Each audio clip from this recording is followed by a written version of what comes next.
Okay, we're good. All right. So my name is Mike Shirley. I'm with Frontier Technology, and we're going to talk a little bit today about the Small Business Innovation Research Program.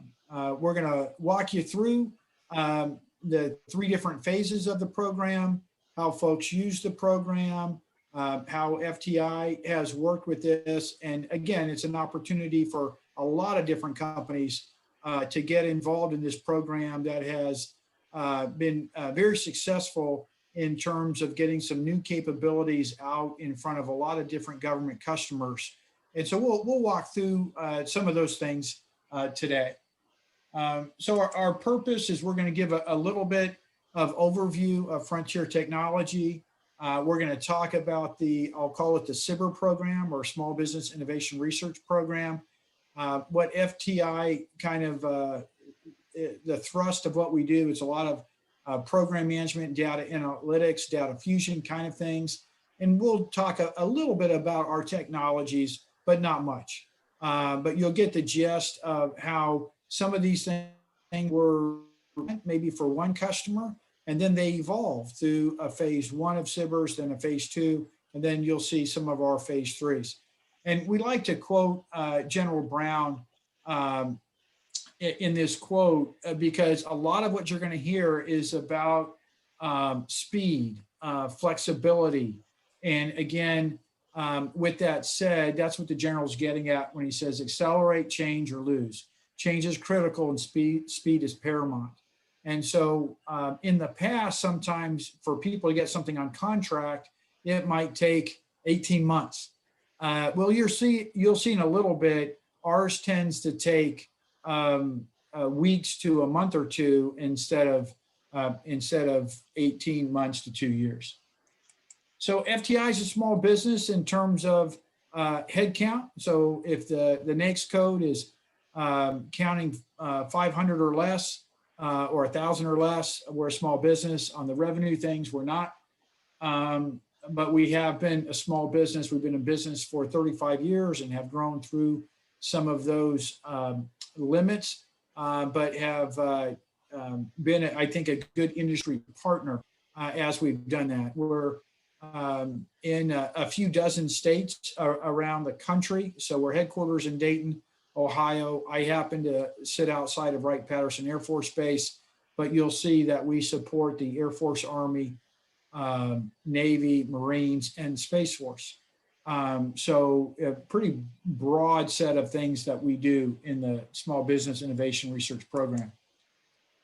This slide, we like to talk to in terms of, this is where a lot of people begin with the program.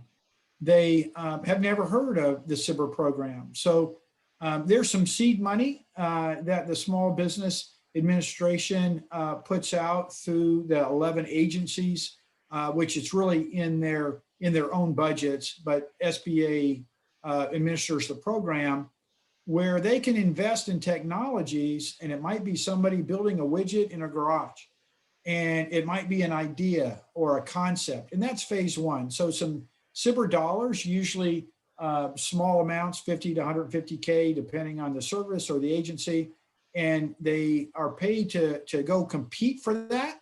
And then if they win it, they're not paid to compete. They're paid if they win. And then they can develop that concept.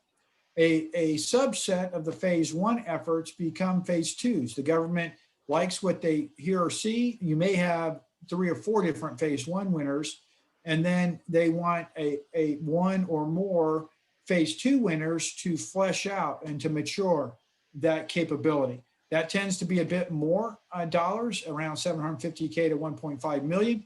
And usually there's a prototype or demonstration. A lot of times that's where some of those technology ends.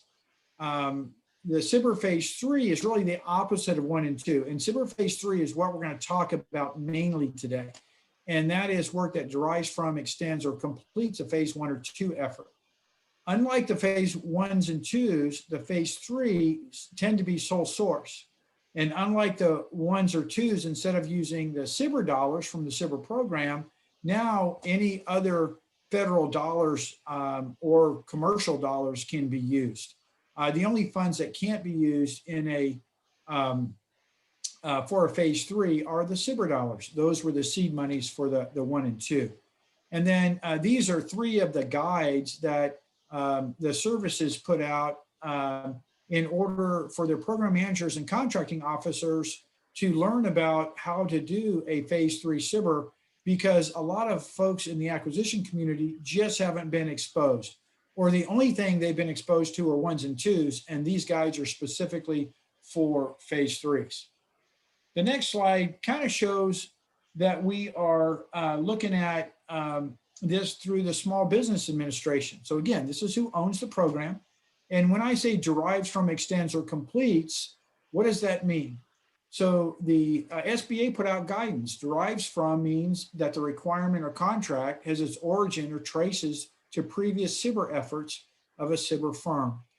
And extends means that the requirement or contract applies or advances the prior SBIR efforts to a different application or uses the SBIR efforts in a new way. Those are the 2 main things that are done. Now, sometimes it can be completed. FTI does it from a services perspective. So we're not building a widget. We're not building a new lens for the Predator that the Air Force may use. We're instead building things for life cycle cost analysis, data fusion, those kind of things. So more. Would you repeat that? Yes, that probably 90% of the SBIR world, phase 1s and 2s, support hardware or software. They're really not services oriented. They're making a new lens for a Predator. They're making the armor harder for an MRAP vehicle, things like that. You're going to see as we walk through this, FTI chose a different path, and ours is much more services-based, analytics-based, data fusion-based, not a widget that would go on a weapon system. So we tend not to complete our efforts. We tend to keep expanding them. Somebody else may complete the effort, meaning that they take this product, it's an idea or a concept in a phase 1. In phase 2, it's a prototype, and then it's completed when they put that new lens on a Predator as a piece of hardware working with General Atomics or whoever the manufacturer of the entire system is. And on this slide, we kind of talk about FTI a bit in terms of, again, the decision analysis, program management, data fusion. Through this, we've been a player in the SBIR community for a long time, and we've won over 160 phase 1s and 2s.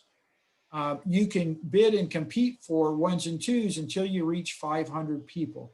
So those are small business set-asides. You'll see in a second, phase 3s do not have to be small business set-asides. You could be a 5,000 person company making $2 billion a year and still do SBIR phase 3 because of the intellectual property that is owned through the SBIR program.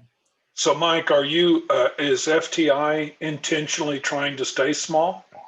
Not at all. That we have 160 plus phase 1s and 2s. We now have 37 phase 3s. We're still bidding and winning phase 1s and 2s, but that window will close probably within the next 12 months. We'll go over 500. That's fine. Our phase 1s and 2s are so broad and have been so effective that we're winning new phase 3s at a pretty rapid rate. Probably even from the last time I talked to you, we probably added about 7 more. We're in the process of adding 2 more with the Army as I speak. And so we'll be over 40, hopefully by the May timeframe. Gotcha. We have a lot of technologies that really help decision makers with cost, schedule, performance. When I talk about a lens on a Predator, that's a very narrow market, right? That you're looking to support. When I talk about cost, schedule, performance, there's lots of people that need help with the data analytics and putting the information in a way that they can make better decisions. So that's where some of the difference is. That's where, our technologies didn't stop at, phase 2. They carried on because there was an application out there with other people's money other than SBIR money. And then what's nice too, kind of a twofer, as you're getting the technologies and the capabilities to help you, the acquisition, as I mentioned before, is in units of weeks to months, not years. And we tend to be a service provider sitting with the government, or we work offsite and have reach back capability on the services side. That might be for a matter of months, it might be longer. And again, we team very well. So we're able to bring in those experts no matter where they sit. And the areas of expertise we have on this slide kind of points to that we help with the whole life cycle solution of a program or system. And it might be readiness they care about, it might be testing, integration, fielding, or it might be cyber resiliency in some of those areas. So it's a pretty broad aspect. The key to the success has really been our cyber technologies.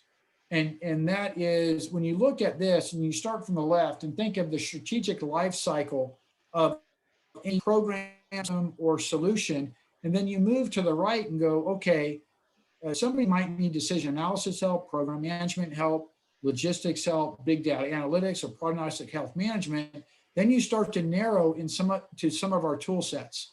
And today we're not going to go over their capabilities, but as companies are thinking about bidding efforts in the cyber world with the government, and they look at this and go, well, I have some capability in these areas.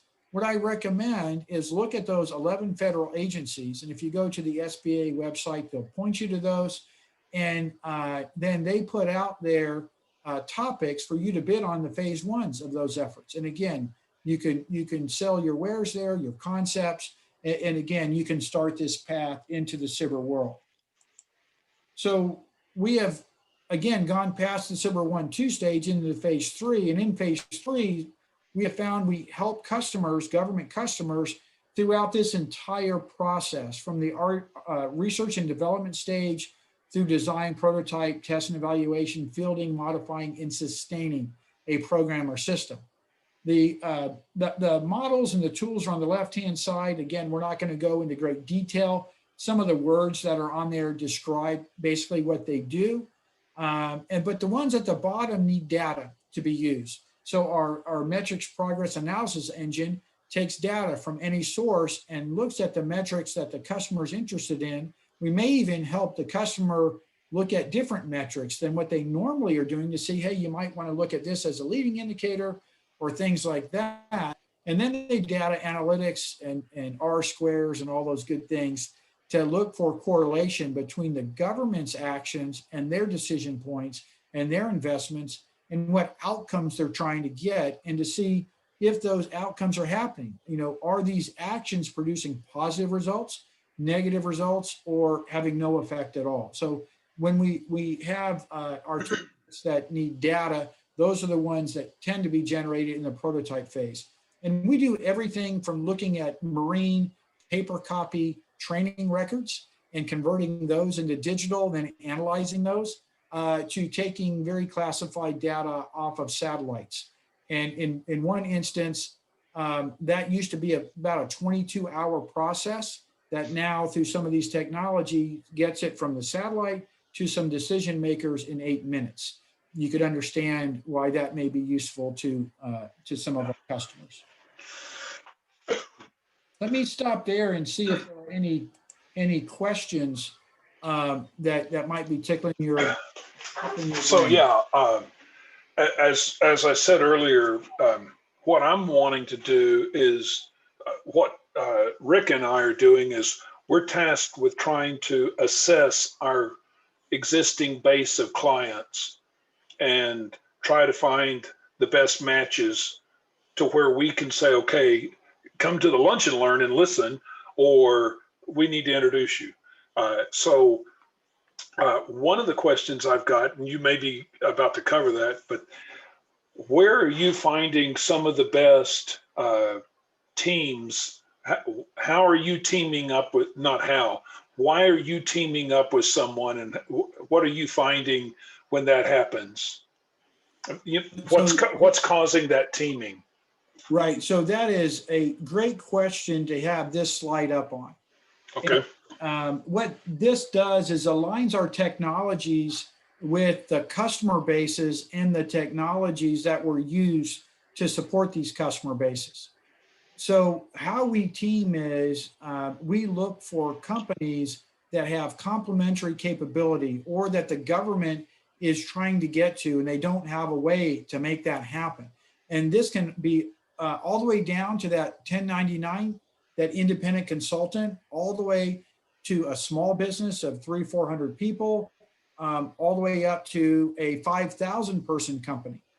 We've had Raytheon, Lockheed, Boeing, Booz Allen, Deloitte, all as subcontractors to us, that there were complementary capabilities that have been able to come together and been put on our phase threes.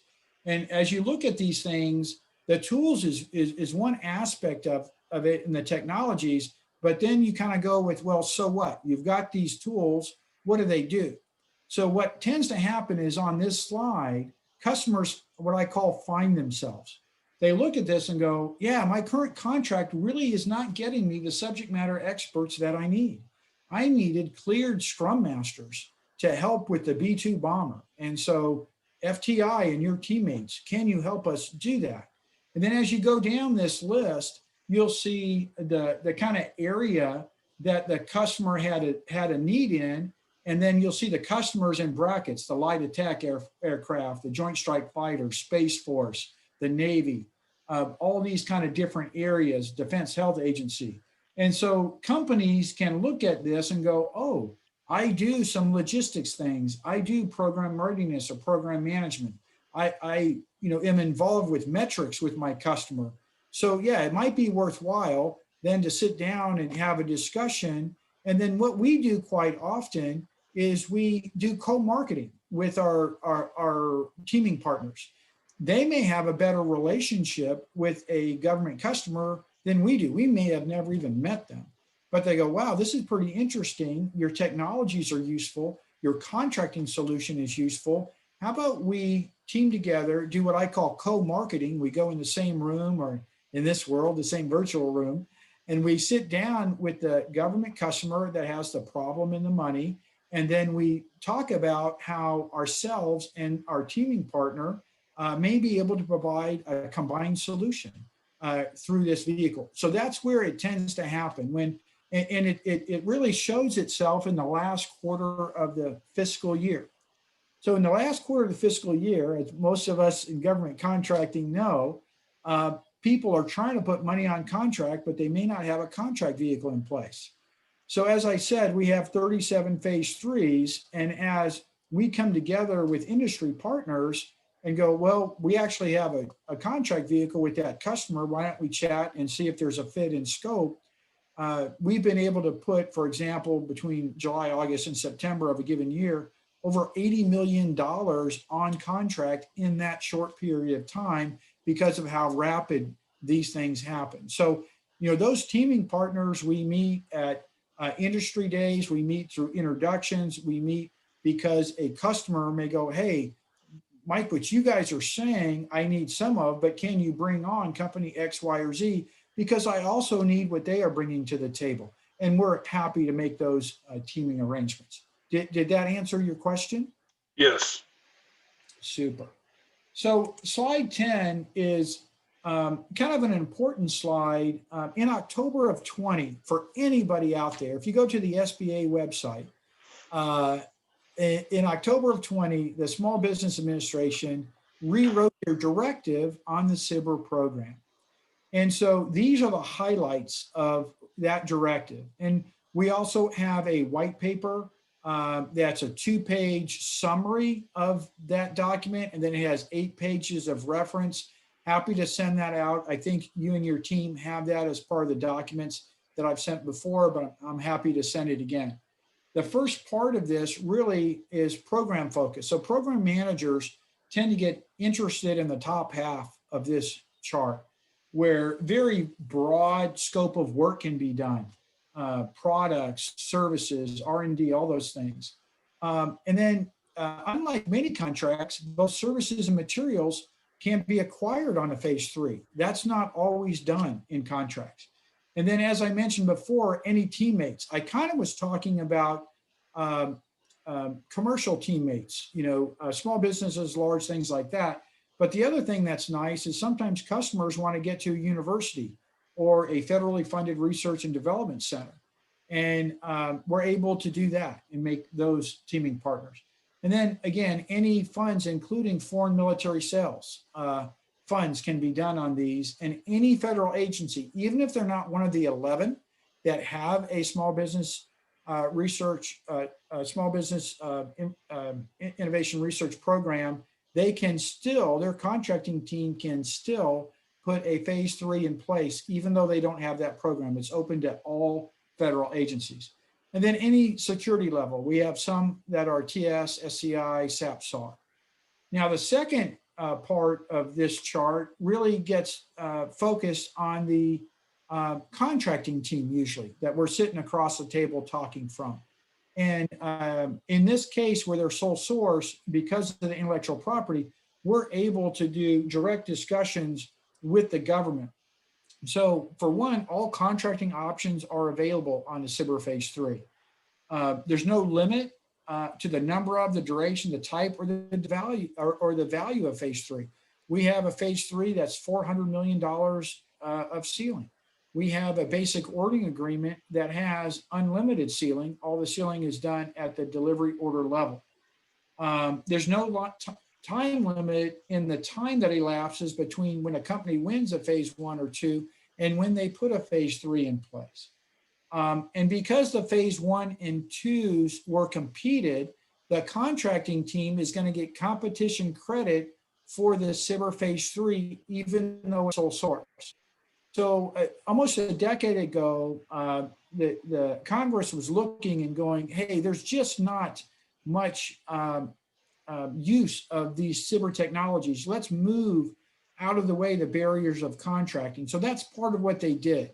They said, you know, they're being called sole source, so contracting officers don't want to do it because they don't get competition credit. Well, now they do. So now contracting teams get competition credit for phase 3s because of the competition on phase 1s and 2s. And again, most of those are sole source direct awards.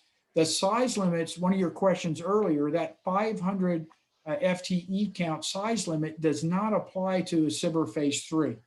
And they can get small business credit for a phase 3 when they do business with FTI and not have to make it a small business set aside.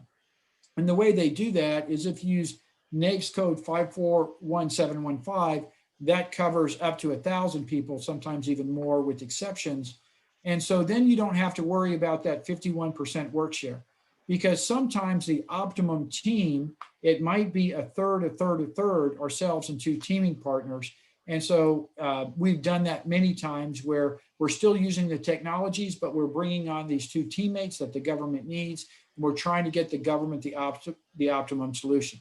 They can make SBIR phase 3 small business set-asides. They don't have to. Many times the companies that have the SBIR phase 3s are bigger than 500, just like our discussion earlier. And so these are some of our SBIR phase 3s. They happen to be highlighted in green because we were talking with an Army customer. And so we were highlighting some of the Army things that we have done. But you can see on this that basic ordering agreements, IDIQs, direct awards, and for all different services, including some other agency we've done. And we've even done one on an OTA. And I've got an example of a phase 3 that really covers the life cycle of a program or system. And again, any color of money, any ceiling can be supported. And if you look through these objectives, from program management to studies and analysis to technology insertion to operational implementation and monitoring, what it covers is the entire life cycle of a program or system. Now, overlay FTI's tools that you saw on the slides previously, where we have a set of technologies that support each phase. And what customers find is this can become a really good relief valve.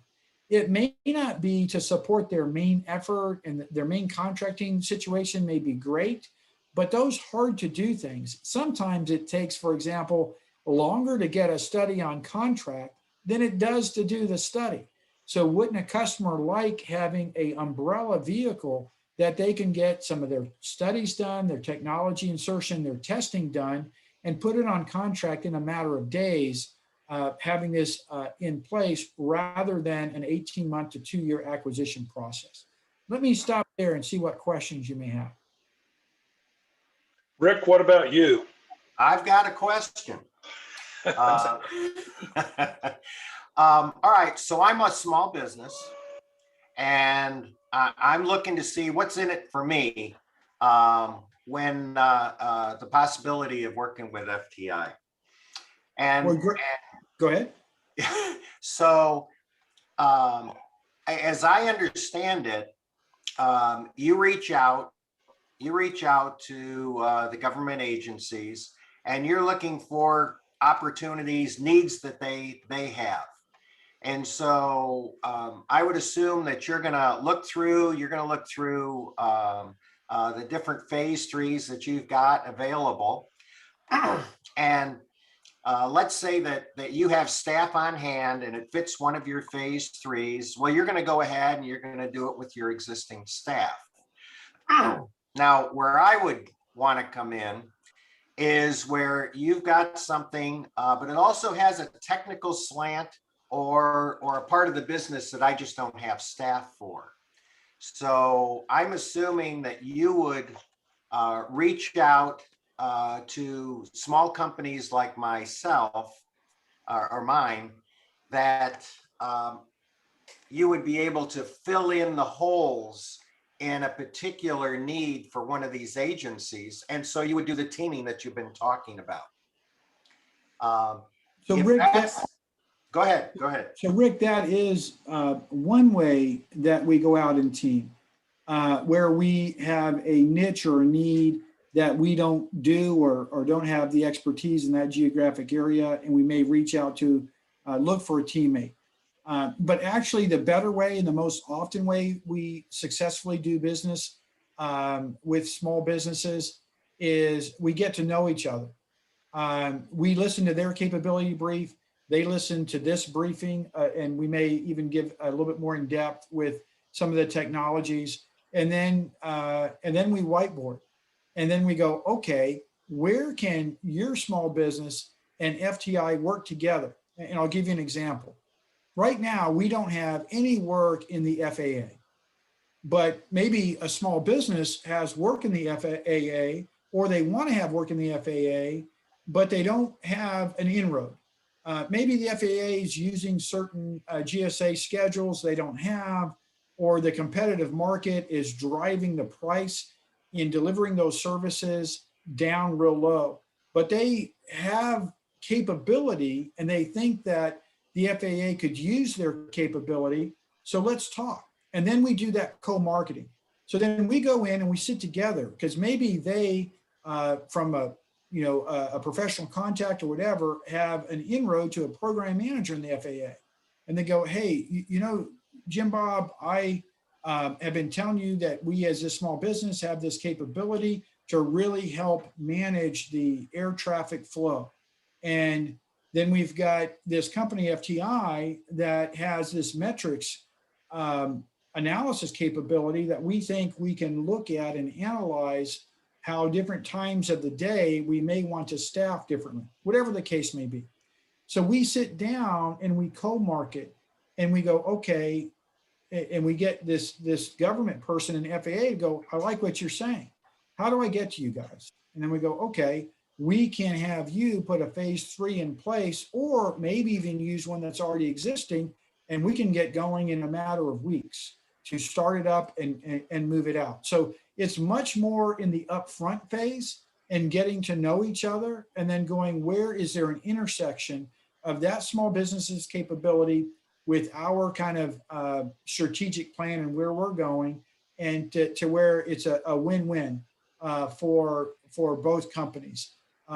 It'd be much harder for companies to go, hey, call me if you need me. It's much better when we both have skin in the game and we're actively out there marketing government customers together. That's where we've seen the most success. Does that answer your question? Yeah, and I've just got one follow-up question. Sure.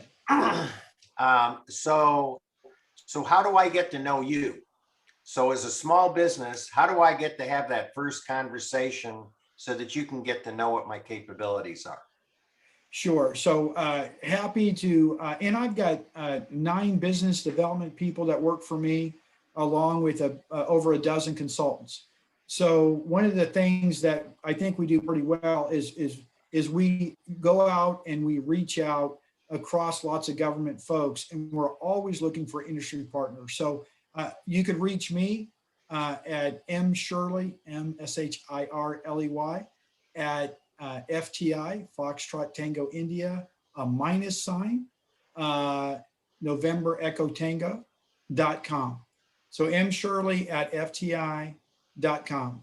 Reach out to me. Happy to set up a call where, again, we can talk and see if there is an intersection. And depending on your business area, for example, if it was the Army, I would connect you with my Army lead, Army veteran. His name's Jim Daly. He's awesome.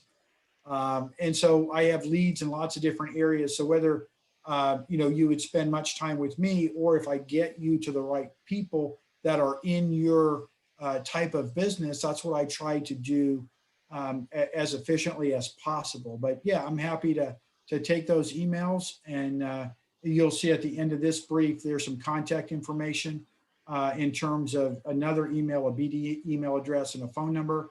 That phone number goes to my cell phone. It gets forwarded. So happy to take your call and walk through that. And then the other aspect of today's brief is you may have some questions about the SBIR program. It is not a simple road.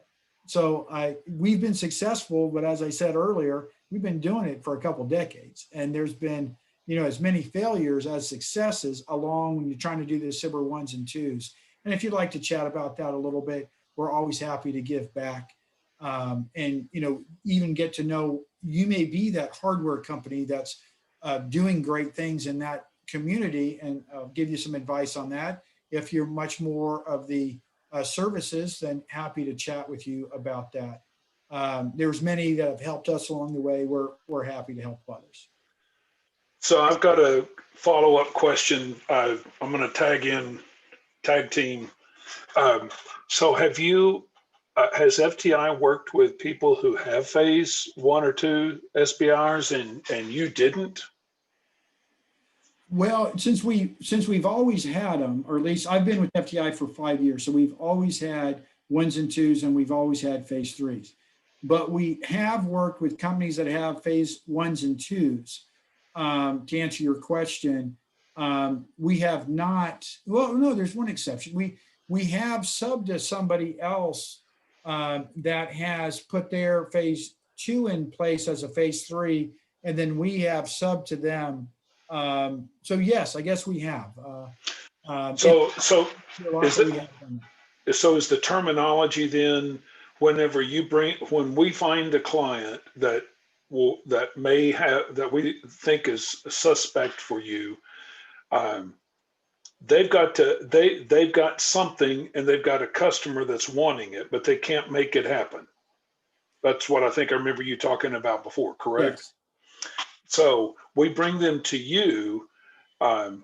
You're going to look through your library of phase 1 and 2s of SBIRs, or even what you've already got known established as phase 3s, and look through those to see if there's a possibility of a way to be able to go to that customer. That's correct. We'll look at our teammates' capabilities. We'll look at our contracting solutions and capabilities, and we'll have a pre-meeting with our teammate going in and go, okay, let's strategize about this. And the outcome of the meeting that we would like is that the customer says, yeah, I think this SBIR phase 3 thing is a good idea. I'll get in another slide. We'll talk about the contracting officer or office and how we walk through that. And then ourselves and this teammate then are going forward and putting that work on contract, with both companies having a good work share to make it a profitable situation for both companies to make that happen. And that's exactly what we do over and over all over the country. So most of your cooperative work, except for, with the exception of one, then the other company becomes the subordinate to you, to FTI. I don't know how you say that legally. Yes, we subcontractor. Yes, that Okay. we are the prime contractor with the phase 3 because we own the intellectual property, and then they are the subcontractor. And that too gets into why we even try to talk to the government about not making it a small business set aside. Because if we do that, then our partners, our group of partners, and even through kind of like-sized companies that, have to do 51% if they make it a small business set aside. If they don't, then we can manage that work share much better than like a 8A or ANC, where that's a hardcore kind of 51% for the prime and 49% for kind of the rest of the teaming partners. We're able to be more flexible with that. Gotcha. We'll respond with however the government wants to do that. So basically, the SBIR phase 3 becomes the designation to where you can fast track and put whatever money is sitting there, where they can put money into this from the customer's perspective. Absolutely correct. And then what I did is put this slide up where the first time people hear about Silverface 3 contracting, it's brand new, right? It's a new paradigm. And so a lot of times it sounds, for one, too good to be true. That's why the agencies put out their Silverface 3 guide for program managers and contracting officers. But what we've done is just broke it down into 7 steps that make it a lot simpler. Starts off with that discussion with the government team in terms of what problem are they trying to solve. And then we're able to talk about the program and also the scope of work and how our technologies may help them. Our teammates can be a part of that discussion right up front. And again, they may be there at step 1 because they may be doing those introductions. And then we talk about, hey, is there a phase 3 already in place? Maybe that's the easy button. Let's go make it happen now. Or, do we put a new one in place because the customer wants to control their own destiny and not ask Mother May I to another agency? And then step 4 is a pretty big deal, that they either identify a contracting office or officer inside their organization, or we can bring in an outside contracting organization like GSA. We do both all the time. We're happy to teach contracting people that haven't been exposed to Silverface 3s how to do them within their organization. And then we have some GSA resources that they've done many phase 3s with us. And then step 5 is probably one of the biggest differences between phase 3s and non-phase 3s. And that is, we can trade documents with the government, our teaming partners, and we can help them draft the performance work statement because we own the intellectual property, because sole source contracting, alpha contracting is allowed. We're able to work through those things. And that's one of the main things that accelerates the whole acquisition process, is we talk about the topics that we have, we show how they can fit with the objectives, and then it moves forward. And that's like the unit to be weeks and months and not years. And then really step 6 is throughout all steps. Step 6 is building that group of consultants, companies, FFRDCs, and universities that need to come together to solve the problem. And then, it's award the contract or use a current contract, put the funds on and go. So we put this together so that it's not some mystery. It's not something that's way outside of the normal acquisition paradigm. Any questions on that? Well, I have a follow-up question. Sure. So if I'm a small business and I'm reading through the RFIs or the sources soughts, and bearing in mind that a lot of these agencies are hardwired into doing competitive procurements, And I read one of these and I see where, hey, there's, probably 30% of this is exactly what I do. How often have you had someone come to you and they've seen an RFI or sources sought, which means it's before they've really decided how they're going to do it, and then been able to team with you, and you've been able to go to the agency and have this turned into a direct award through a phase 3 versus it going full circle through the competitive route? Well, that's a great question. So we respond to RFIs and we answer their questions as asked, but then we add a section to it describing how actually they can do this acquisition as a phase 3. And we've done that with teammates and without teammates in terms of responding. And I'll say it's twofold. There's the possibility of turning that acquisition into a phase 3, but there's also a hugely valuable thing.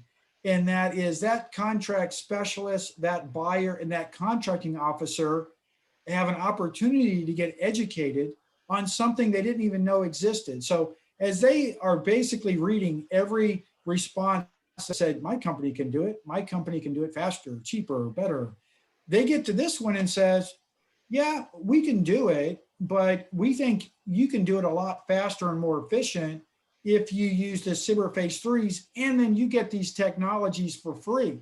In addition to what's in your response, we can bring the all-star team. You're going to have 8 companies that are going to respond, and you're going to like a little bit of everything that they said. Wouldn't you like to have all of them? How about you do it on a phase 3, and we could, cherry pick the companies that you like the capabilities on. So we're doing more and more of those kind of responses. I can't say that many have turned, but that's something we've only done over about the last year. But I have seen relationships form to where when they get their next thing that they're doing, and because maybe even with the RFI, maybe behind the scenes, they've kind of decided what it's going to be, and politically they are supposed to use this vehicle and those kind of things. But for their other hard problems that are stacking up on their desk, we pride ourselves in doing the government's hardest problems, not the easiest. So that thing that needs some services and needs some travel and needs some materials and needs some hardware, and oh, by the way, needs to lease a facility. Wow, that's not a simple acquisition. How about you take that really hard one and make it a phase 3, and we can do with our teammates everything I just said. Great question. Thank you. So who judges whether or not who oversees whether or not the interpretation of the phase 1 and 2 can become a phase 3? So that's in the eyes of the contracting officer. So again, it gets back to derives from, extends, or completes. Sections written purposely very, very broad to try to get these technologies out into the world. We've invested as taxpayers billions of dollars of phase 1s and 2s over the years. And we want those things to get used out there to help our industry, both government and non-government, do good things. And so it's really in the eye of the contracting officer. Program managers, as you might imagine, go, did you say speed? Did you say weeks and months? Great, let's get it done. So it's really in the eyes of the contracting officers that you go, okay, are the things that the cyber company, be it FTI or another one, does it make sense that this scope of work can be done? Because there's a lot of adjacent kind of services. It's not just everybody on our contract is not running one of our tools, but they may be supporting the data. They may be supporting the program management, the engineering, the subject matter experts.